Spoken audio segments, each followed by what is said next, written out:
Every generation has events that shape who they are. The greatest generation defeated fascism in World War II. The silent generation was defined by ambiguity in the Forgotten War. Baby boomers had Woodstock, and Generation Xers had the introduction of personal technology. But it is the millennials that could be the next great generation. Join 13 Penn State students as they discover what it means to be this generation. We are the Millennials. So there's a lot of things that define millennials or Generation Y, but what is really a millennial to us? I think something that really defines our generation is how hard we work and how hard we try to get ahead. Everyone's studying hard, working 2 or 3 jobs, really trying to compete in today's workforce. I think you're really looking at a fast-paced society. I mean, we're on the go 24/7, it seems like. You know, there's also a lot of change going on, whether it be changes in technology, social viewpoints, or even opportunities. This generation's really heading into a time that a lot of us might not know what's in store for us in the future. But I think that really just relates to the pace of our society. We're always trying to change things so that it's easy for us to get somewhere quicker. You look at our generation and it's just, you have your email, your two-way, your texting. People want their information faster. That's kind of our generation now. It's become really impersonal. You want results. It's almost impolite to not respond right away. I know if I don't respond to a text message right away, someone starts freaking out, like, well, why aren't you, are you in a car accident? Like, what's wrong? Why aren't you responding? And I mean, it can be overwhelming. And even, walking around campus, it's hard to see somebody without, a headphone in or their iPods or their cell phones out. So technology is everywhere with this generation. I think technology really speaks to the demands that's put on this generation. We're really trying to be ahead of the curve, connected, always up to date and up to speed. It's hard to do that if you don't have things like email and texting to really be ahead of the curve. Yeah, I think when everyone's always trying to get back to each other so quickly and keep up with the speed of life today, we might be missing out on some of the face-to-face interaction we're having right now. Do people ever really get together like this anymore and just talk? Today, millennials are more connected than ever before. Anyone can check their email, chat with friends, or access information at the click of a button. Checking my email constantly. I don't know if an iPod would count, but I'm listening to my iPod all the time. And of course, cell phones, on my cell phone all the time, texting, calling, etc. Here at Penn State, everything is online, like our assignments, our postings, to get informations, everything using our laptops from the internet. BlackBerry's Google and Facebook are helping everyone stay connected, but we could be facing a technology overload. How are millennials missing out on more traditional ways of communicating? I'd rather text someone most of the time than call them on the phone. I definitely think there's a whole lot less face-to-face communication. Students are always glued to their cell phones or plugged into their headphones when walking to class. Sending quick notes to our friends may be convenient, but how is this generation losing touch? I just feel we're so not connected to anybody anymore because we're always texting, we're always IMing or even Facebook anything. Like everything's so about not being face-to-face with anybody or hearing their voice. Not only are we losing face-to-face time, the way we choose to study is changing as well. I'm a science major and we research a lot faster because there's so many networks that you just type in the one thing that you want and then you find all of the information at once. Whereas in past generations it was like going through book after book, finding little snippets and never finding like one big piece. It's much more concise and easier to find everything. You used to have to go to the library, go through card catalogs, walk through the stacks, find what you're looking for. Google Scholar, you can find it in seconds. It's just very, very easy to find the information you need to solve problems now, which helps a lot. Despite the convenience, some millennials are concerned the quality of the research may be decreasing. Research, going to the library is not so common anymore. We have Google and Wikipedia to do that job for us. So I think that's a definite loss. I think that the physical act of going to do that research. There's all sorts of print sources that aren't online yet, and people don't realize that. There's a lot of stuff that's on print, on maybe some older technologies like microfilm, that may never become digitized and put online. That's the stuff that the library is really working on, is how do we provide that deep access to materials that you need. By using online databases, old methods of research combine with the new to create a more complete system of education. If you're looking in the right places with the right sources, then they'll tell you to look into good books or into good microfilms and things like that. So you're still getting the best of both worlds. Although traditions are evolving with new technologies, millennials are confident the change is for the best.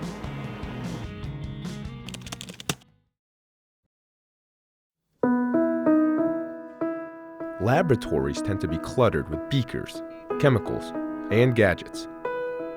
Working in chemistry requires the manipulation of fragile instruments and careful surveillance of your work. Now imagine doing all this without being able to see. I was 7 years old when that happened. I went to bed one evening and woke up the next day, and it was a pretty abrupt change. Kerry Supello is blind. He's also a Penn State graduate student going for his PhD in chemistry. At 33, Supello is an older member of the Millennial generation who has experienced the impact from the improvements in technology. The technologies have changed drastically. Blind persons have, in my opinion, more access to the printed word more now than ever before as a result of the advent of the internet. Not only as a user of this new technology, Supello is also a developer. The Independent Laboratory Access for the Blind project, iLab, is an initiative which tests and develops new technologies that allow for other blind students to have a more hands-on approach in chemistry. And so now I like to give back to my community and to anyone who is blind or visually impaired that wants to learn about science and has an interest in chemistry and physics and things of that sort, to share with them my experiences that I have had. As Kerry Supello continues to push the limits as to what a blind person can achieve, it's clear that the millennial generation's advancement in technology have also allowed for more opportunities. So to paraphrase the great Mark Twain, opportunity is a language that the blind can see and that the deaf can hear.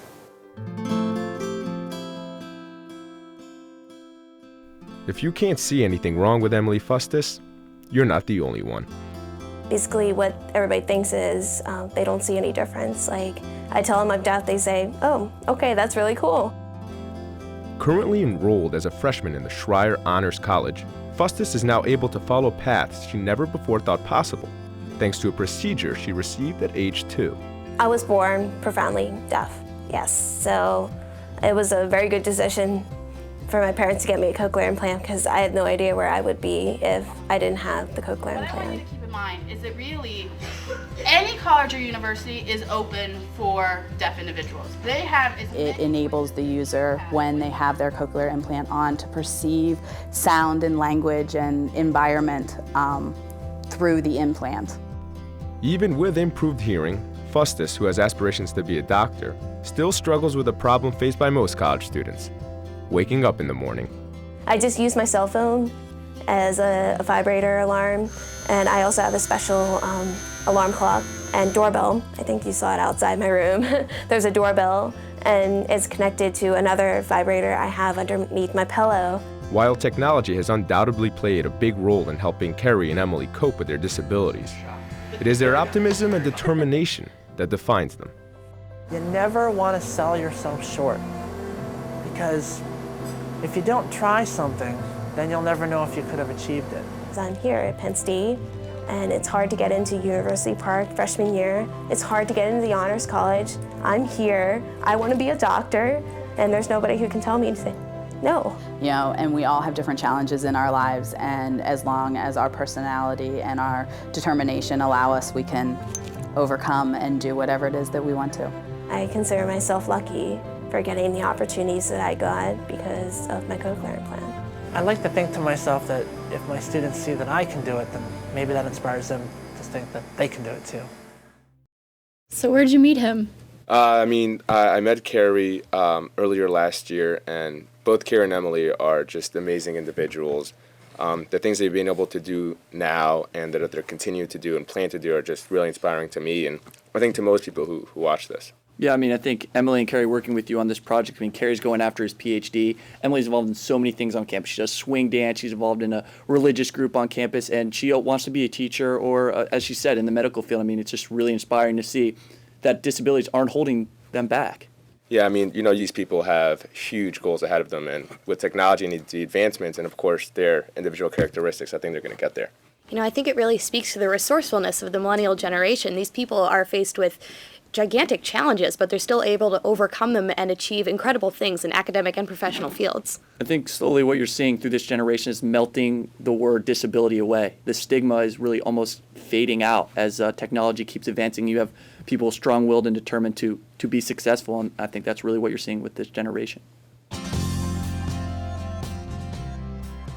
My name is Maggie Redden, and I'm 23 years old. When I got into high school, I really started taking track seriously, and that's when I knew that I wanted to go to the Paralympics and make it to like the most elite level. September of 2007, I went to Rio de Janeiro for the Pan American Games, and I won 2 silver medals in the 100 and 200. And then just last year in September 08, I went to Beijing. I placed 9th in the 200 and 11th in the 100. Stepping out onto the track for my first event, I was nervous as anything, but like that was the moment that I had worked for. It was overwhelming. I like can't even explain. My name is Maggie Redden, and I am a millennial.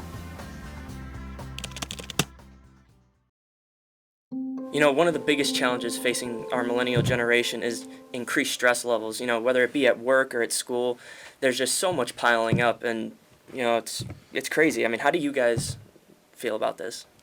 I mean, for me, it's a lot of stress during the day between going to classes, making sure you're paying your bills on time, doing your assignments, and then always looking ahead. I mean, when you look at your planner, you always have stuff planned out for the next 4 weeks, so you never really get to that point of relief. Yeah, it's always about the next thing you have to do. So if the first day you're studying for exam, that pushes back you applying for an internship. If you decide to go to the gym, but you still have to do your homework, you're staying up late at night. So obviously the stress levels build up progressively because of that. We got to multitask. I mean, if we don't multitask, we're going to fall behind, and I mean, that's a lot of weight to put on someone our age's shoulders, especially when we have to look ahead and we're looking at careers and stuff like that, but we also have what test am I taking this week, forgetting about tests sometimes. I mean, it's really hard to keep up. I know that's something that's always creeping up behind me are deadlines as a journalism major. I always have a couple more projects for next week, something else due tomorrow. I'm running on 4 hours of sleep right now. I don't know about you guys, but that's the way that I deal with stress.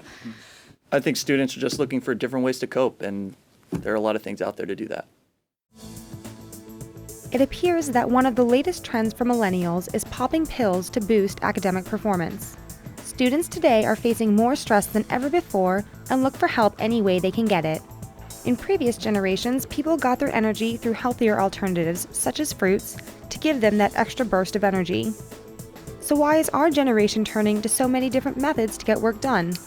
Sophomore Andrew Dryden gives us his opinion. When it comes to studying and preparing, we're so used to everything being done immediately like that we just look for the quickest solution to get it done, as opposed to our parents and the generations before us having to put in the dedication and the long-term commitment for everything. And they just got used to that. We were raised on having everything done really quickly and really the easiest way out. And I think that has a lot to do with it. Junior Caitlin Conflenti says that our generation needs help to get the work done. We have to stay up all night long to study sometimes. Either it's our fault, sometimes we do wait to the last minute to cram, but other times we have so many other tests, so many things going on that we have to spend that whole night awake, and it's really hard to do that, of course. We met Penn State senior Lisa, who claims she would not be able to get through college without Adderall. Being that I am a firm believer and user of Adderall, not so much that it's been prescribed to me,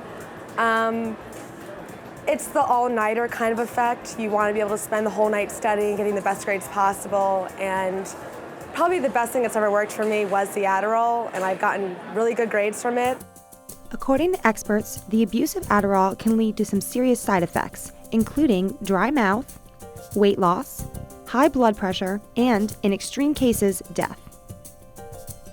And without a doctor's examination, students are putting themselves at huge risk. So why do so many students still use this drug? Is it that they don't know about these side effects? I don't really care about the side effects, plus I'm young, which is what most people think, but it's just Adderall, it's a pill, it's not bad. There are still those students who don't turn to the extremes of Adderall. However, even these students do admit that they need some help when it comes to studying and getting everything done. I do have friends who've done the no-dose thing, where they just, pop caffeine pills. Like, I have a big test tomorrow, I can't sleep, I gotta get as much studying done as possible. So they'll take a few caffeine pills and pop them. I don't know if that's the best idea, but it usually gets the job done, at least as far as staying awake is. I've taken no-dose to get through writing papers and studying for finals, things like that. Other students turn to energy drinks to help them deal with their workload. A lot of times what I'll do if I'm trying to have like a last-minute push is turn towards like energy drinks, like a Frappuccino sort of thing.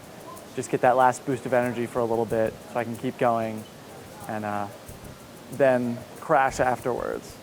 Used Red Bull before, and then the knockoffs, like what's like the Sobe and stuff like that, or all those different things. Students today claim that they need these different boosts to help them get by. Many believe that without any form of help, they couldn't handle their workload. From Adderall to NoDoz to energy drinks, millennials are using everything they can to get ahead and try to handle their stress. Are you prepared to take the oath, Senator? Where were you during the 2009 presidential inauguration?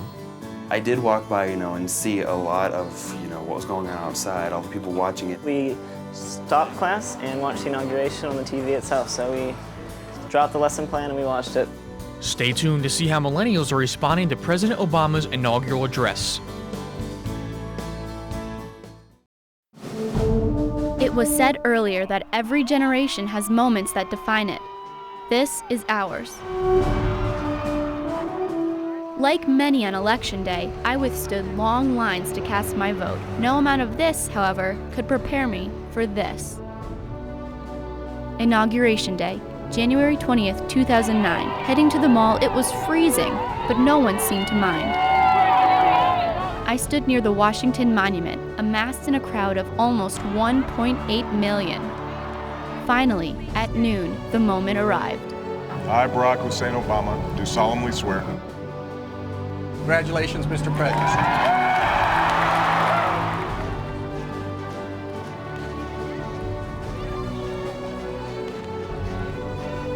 Our new president addressed the nation. My fellow citizens,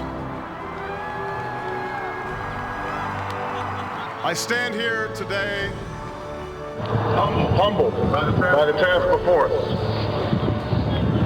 Grateful for the trust you've bestowed. Mindful of the sacrifices borne by our ancestors. Thank you. God bless you. And God bless the United States of America.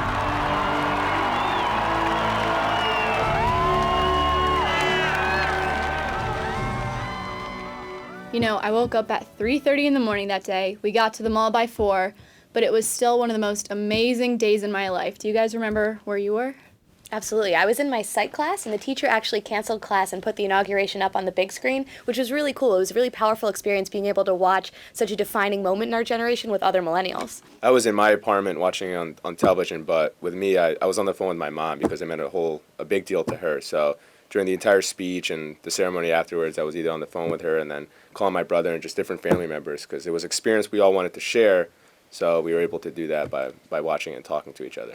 Yeah, I was actually on the phone with my dad, who was there outside the Washington Monument. He said just the camaraderie of everyone that was there was one of those special things when, a country a lot of times is divided by states and regions. But for the election of President Obama, it was really everyone finally came together and trying to get this country right. And I think young people made a huge impression there, especially the attendance numbers wise. I just felt like I was really experiencing something. I mean, I've seen stuff like in the past with like Clinton and the other past presidents, but for the first time, I felt like this was something huge for my generation. And it's great to say that millennials played a gigantic role in the election of Obama. And I think Obama kind of played off that. Like, he kind of called out to millennials. I mean, it was throughout his whole campaign. He's really charging us to do good. And, like, he not only does he want to help the country, he wants us to help him help the country. President Obama addressed many important issues, such as the war and the economy, during his inauguration speech. However, one topic that seems to stand out is his call to serve others. What is required of us now is a new era of responsibility, a recognition on the part of every American that we have duties to ourselves, our nation, and the world. Duties that we do not grudgingly accept, but rather seize gladly. This call to serve from our president seems to be an ideal that is being welcomed with open arms by millennials all over Penn State's campus. Today is our Trash to Treasure sale. This is our biggest volunteer event of the year, and it's kind of a culmination of a bunch of different parts of our mission. I think that it's really important that Obama is encouraging national service. I think that's a really good step.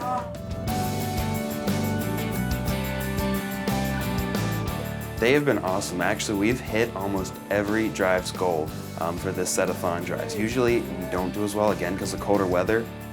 I do think that it's inspiring. I think people, maybe not so much Obama himself, even though he does have, a lot of stances on service, I think people do see change, that they're expecting change, and I think they start to see that they have to be the change that they want to happen. Certainly in this time when, with our new president and everything, he's kind of calling us to act more at a service level. It seems that millennials are truly taking their new president's words to heart. Let it be told to the future world that in the depth of winter, when nothing but hope and virtue could survive, that the city and the country, alarmed at one common danger, came forth to meet it.